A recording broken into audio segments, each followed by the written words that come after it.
नमस्कार विद्यार्थियों, आज हम हिंदी विषय के बारे में बात करेंगे। और हिंदी विषय में वैसे तो बहुत सारे टॉपिक हैं, संधि है, समास है, उपसर्ग है, प्रत्यय है, पर्यायवाची शब्द है, विलोम शब्द है। पर प्रतियोगी परीक्षाओं में जो आते हैं तो हम सबको उनको याद कर नहीं पाते हैं, तो इसके जो सूत्र है उन सूत्रों पर चर्चा करेंगे, परिभाषाओं को साथ में लेते हुए। तो हम बात करते हैं, आइए सबसे पहले संधि पर।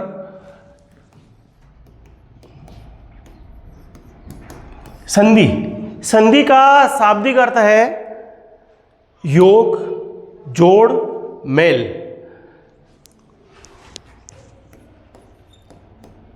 योग, जोड़, मेल। अब जब दो वर्ण या अक्षर आपस में मिलते हैं और उनसे जो विकार उत्पन्न होता है उसे संधि कहते हैं। दो वर्ण अक्षर के आपस में मेल को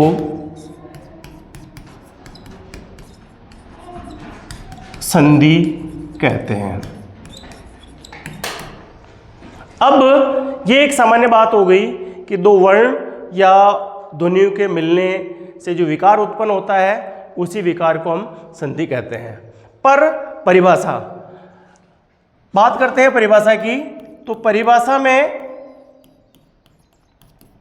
क्या होता है कि दो वर्ण और दो अक्षरों की ध्वनि से जो विकार उत्पन्न होता है, वो परिवर्तन होता है, उस विकार युक्त परिवर्तन के मेल को संधि कहते हैं। आइए, दो ध्वनियों, वर्णों के मेल से जो विकार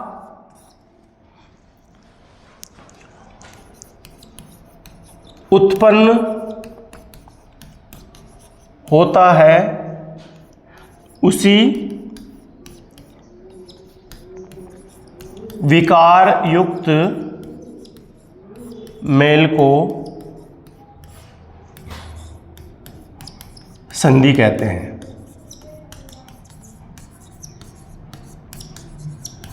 यहां पर हमने बात की सबसे पहले शाब्दिक अर्थ की, उसके बाद में हम बात कर रहे हैं परिभाषा की। तो परिभाषाओं में और हम बात करते हैं कि अलग अलग जो परिभाषाएं आगे दी गई है उसमें सबसे पहले बात करेंगे हमारे हिंदी के कामता प्रसाद गुरु की परिभाषा के बारे में।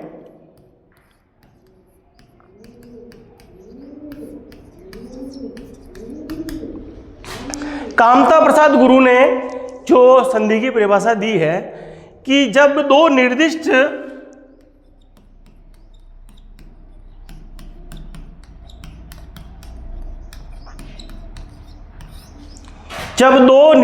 अक्षर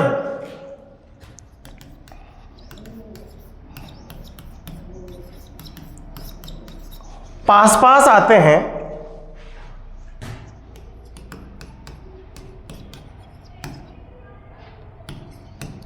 तो विकार उत्पन्न होता है। जब दो निर्दिष्ट अक्षर पास पास आते हैं तो विकार उत्पन्न होता है और इसी विकार युक्त मेल को संधि कहते हैं। अब हम यहां पर ये देखेंगे कि निर्दिष्ट का क्या मतलब होता है। निर्दिष्ट का मतलब है नियत, निश्चित। है ना। इसका हम आगे देखेंगे परिभाषाओं में, जब इनके भेद के बारे में बात करेंगे तब हम इन पर विशेष रूप से चर्चा करेंगे। कि अब दूसरी जो परिभाषा है वो है किशोरीदास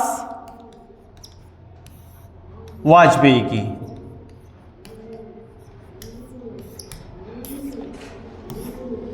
इन्होंने भी परिभाषा दी कि जब दो वर्ण पास पास आते हैं और उनमें जो रूपांतर होता है उसी रूपांतर को हम संधि कहते हैं।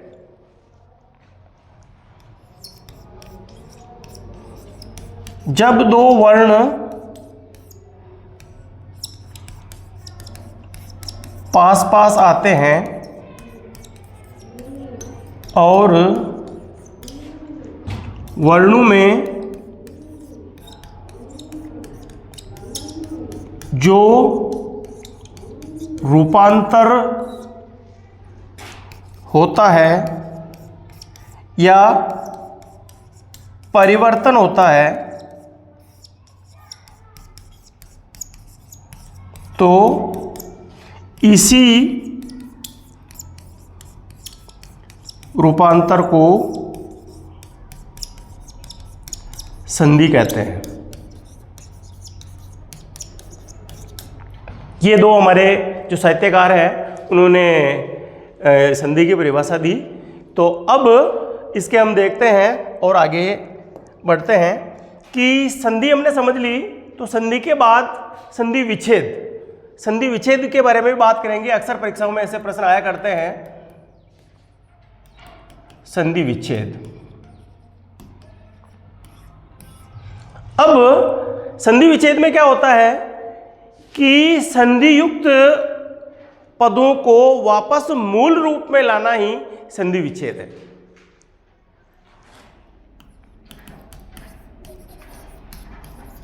संधि युक्त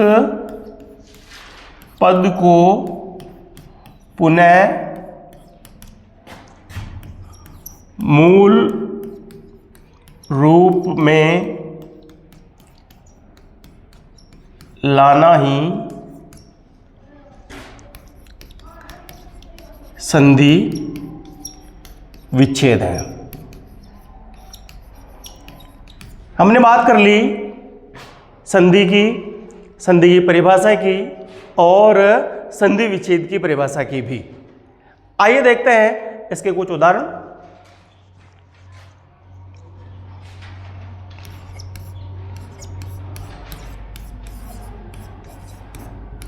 मनोबल, मनोबल का हम संधि विच्छेद करेंगे तो होगा मनः धन बल। अब यहां पर बात करेंगे हम नियम की। तो नियम क्या कहता है कि जब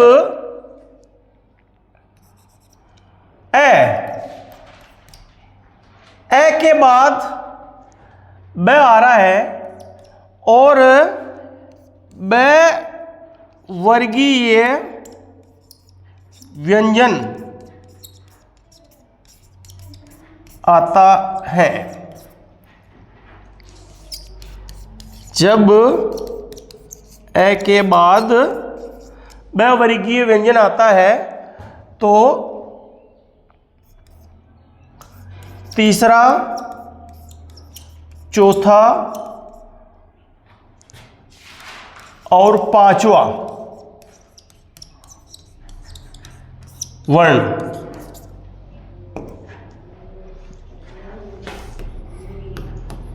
तो ओ वर्ण बन जाता है। तो यहां पर मनः तन बल ए और ब बराबर यहां हो गया ओ।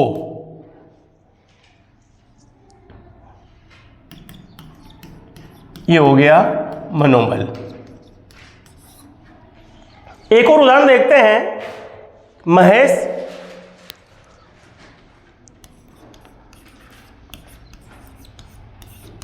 इसका संधि विच्छेद होगा महा धन ईस। यहां पर अब दूसरा नियम काम करेगा, और वो नियम क्या है कि यहां आया वर्ण आ और यहां आया वर्ण ई, दोनों मिलकर के क्या हो गए, ये ए। तो यहां शब्द बन गया महेश, ये। ठीक है, अब हम इसमें आगे चलते हैं, बात करते हैं संधि के भेद के बारे में। तो मुख्य रूप से संधि के 3 भेद हैं। नंबर 1 स्वर संधि, नंबर 2 व्यंजन संधि, और नंबर 3 विसर्ग संधि।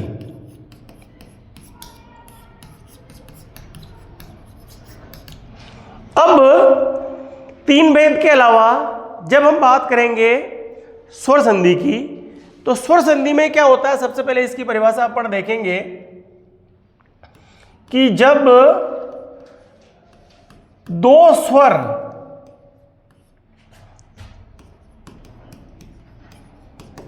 आपस में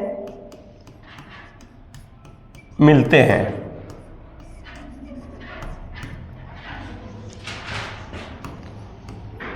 उसे स्वर संधि कहते हैं। अब इसमें भी स्वर संधि है 5 प्रकार की। सबसे पहले लेंगे हम दीर्घ संधि।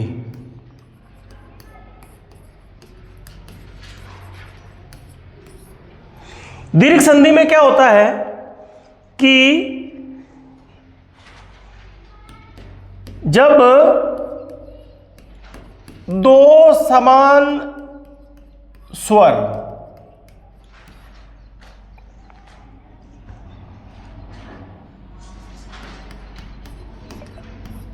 पास पास आते हैं और वर्ण दीर्घ हो जाता है,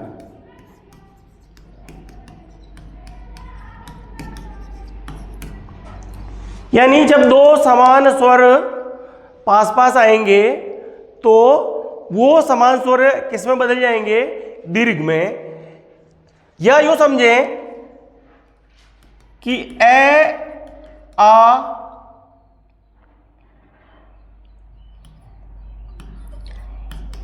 ई और ऊ के बाद यही वर्ण आते हैं तो वर्ण दीर्घ हो जाता है। अब इसमें दीर्घ कैसे हो रहे हैं और बारी बारी से हम उदाहरण के साथ इन चीज़ों को समझेंगे। तो अब चल रहे हैं अपन ए और ए मिलकर के आ हो रहा है। इसका उदाहरण है अन्न धन अभाव। यहां अन्न में ए आ रहा है प्लस अभाव का ए आ रहा है, दोनों मिलकर के क्या होंगे, यहां पर अन्नाभाव, यानी ये दोनों मिलकर के यहां पर आ हो गए। सरल सा नियम है कि जब ए और ए मिलेंगे तो स्वर जो वो किस में बदल जाएगा, दीर्घ में, यानी आ हो जाएगा। इसी में आगे चलते हैं, ए के बाद आ, ये भी क्या होंगे, आ होंगे। अब इसका उदाहरण लेते हैं हम, भोजन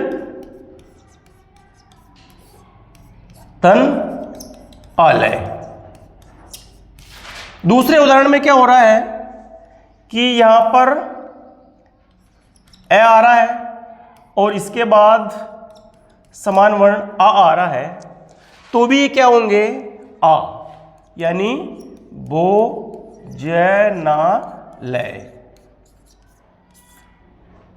यहां पर हमने देख लिया है ए के साथ ए आ हो रहा है, ए के साथ आ भी आ हो रहा है।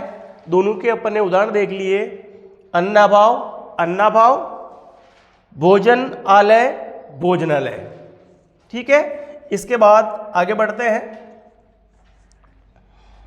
अगला उदाहरण है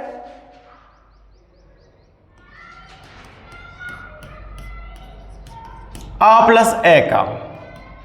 ये भी क्या होगा, आ ही होगा। इसका उदाहरण देखते हैं अपन, विद्या धन अर्थी। यहां पर आ गया, यहां पर ए आ गया, दोनों मिलकर के आ हो गए और ये संधि युक्त शब्द हो गया विद्यार्थी। अब इसमें अगला उदाहरण देते हैं अपन कि जब दोनों आ हो, आ और आ दोनों आ हो, तो भी वर्ण किसमें परिवर्तित होगा, अ में।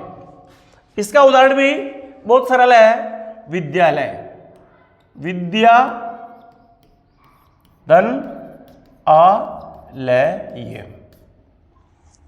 यहां पर विद्या में आ और यहां आलय का भी आ रहा है, दोनों मिलकर के ये आ हो गया और ये शब्द बन गया संधि युक्त विद्यालय।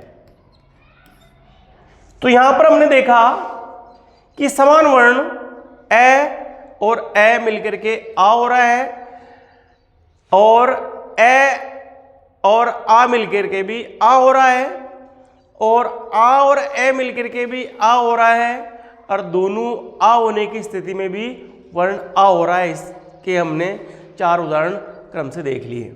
इसी संधि में हम आगे बढ़ते हैं और देखते हैं अगला वर्ण हमारा है ई और ई।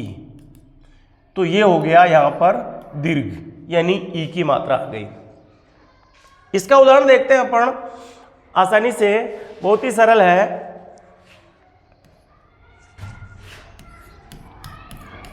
गिरी प्लस इंद्र, ये हो गया गिरिंद्र।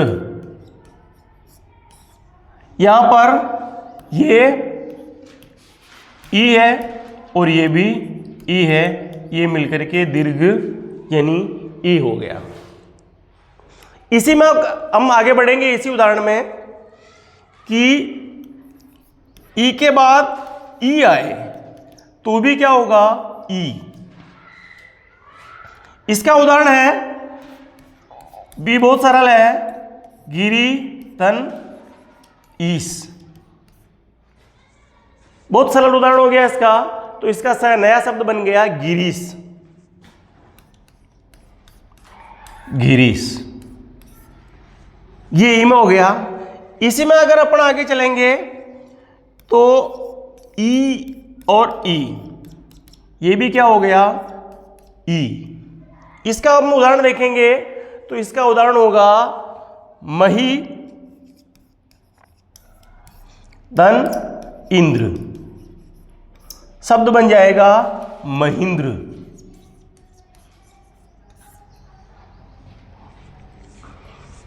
तीन उदाहरण इसमें भी हो गए। अगला उदाहरण इसमें देखेंगे अपन, बहुत ही सरल है कि ई और ई ये मिलकर के भी ई ही होंगे। इसका उदाहरण है रजनी प्लस ईस, शब्द बन गया रजनीश, ये रजनीश हो गया।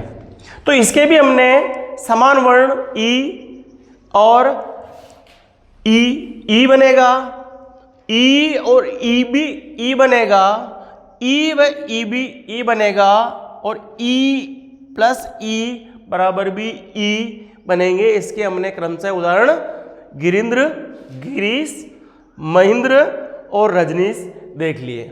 अब इसमें अपना और आगे चलते हैं। इसी जो स्वर संधि में अपनी दीर्घ संधि चल रही है, इसमें एक और वर्ण बच रहा है अपने पास, जिसकी भी ये इसी दीर्घ संधि में आता है, उसमें उसके बारे में बात करते हैं। वर्ण है ऊ, तन ऊ, ये भी मिलकर के क्या बनेंगे, ऊ बनेगा। ये ऊ और ऊ मिलकर के बनेगा ऊ। इसका उदाहरण है बानु प्लस उदय, ये हो गया बानुदय।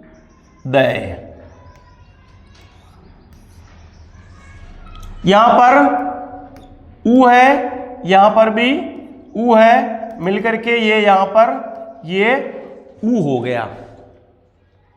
अब इसी में वापस बात करते हैं, ये ऊ आ गया प्लस ऊ आ गया तो भी ऊ ही बनेगा, ये भी ऊ बनेगा। इसका उदाहरण अपन लेते हैं अंबु तन उर्मी।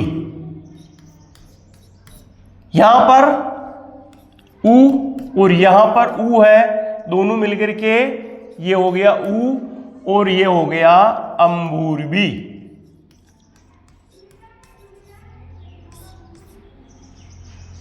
ये इसके दो उदाहरण हो गए ऊ के। फिर अपन इसमें बात करेंगे अगले उदाहरण में। अगले में क्या होगा, ऊ और ऊ, ये बनेगा ऊ। अब इसके उदाहरण पे बात करते हैं। वधु प्लस उत्सव, ये हो गया वधुत्सव। यहां पर आ गया ऊ से मिलाया अपन ने ऊ से, ये हो गया ऊ, दीर्घ ध्वनि हो गई। अब यहां पर वधु उत्सव, ये वधुत्सव हो गया। यहां पर आ गया था अपना दीर्घ, यहां आ गया ये लघु और ये हो गया दीर्घ। इसी का अंतिम उदाहरण है कि जब ऊ और ऊ मिलकर के ये बनेंगे ऊ। इसका उदाहरण हमारे पास है भू प्लस ऊर्जा और ये बनेगा भूर्जा। यहां पर भी ऊ आ रहा है, यहां पर भी ऊ आ रहा है, होगा भी ये ऊ। तो इस तरह से हमने सबसे पहले संधि में बात की, उसके बाद में परिभाषा में बात की, फिर हमने संधि विच्छेद पर बात की, फिर मुख्य रूप से हमारे जो प्रकार थे तीन, स्वर व्यंजन और विसर्ग संधि पर, उसमें हमने लिया सबसे पहले स्वर संधि को। और स्वर संधि के भेद है 5, जिसमें हमने पहली बार बात की इस पे दीर्घ संधि पर। दीर्घ संधि में हमने परिभाषाएं ले ली, परिभाषा के बाद में हमने जो वर्ण थे ए, ई, ऊ के बारे में बात करते हुए, उसके जोड़ते हुए उनके उदाहरण के बारे में बात की। तो आज हम इतना ही बात करेंगे कि आज हमारे इस स्वर संधि में पहला जो टॉपिक है दीर्घ संधि का पूरा होता है। मिलते हैं जल्दी, अगली संधि के बारे में बात करेंगे। धन्यवाद।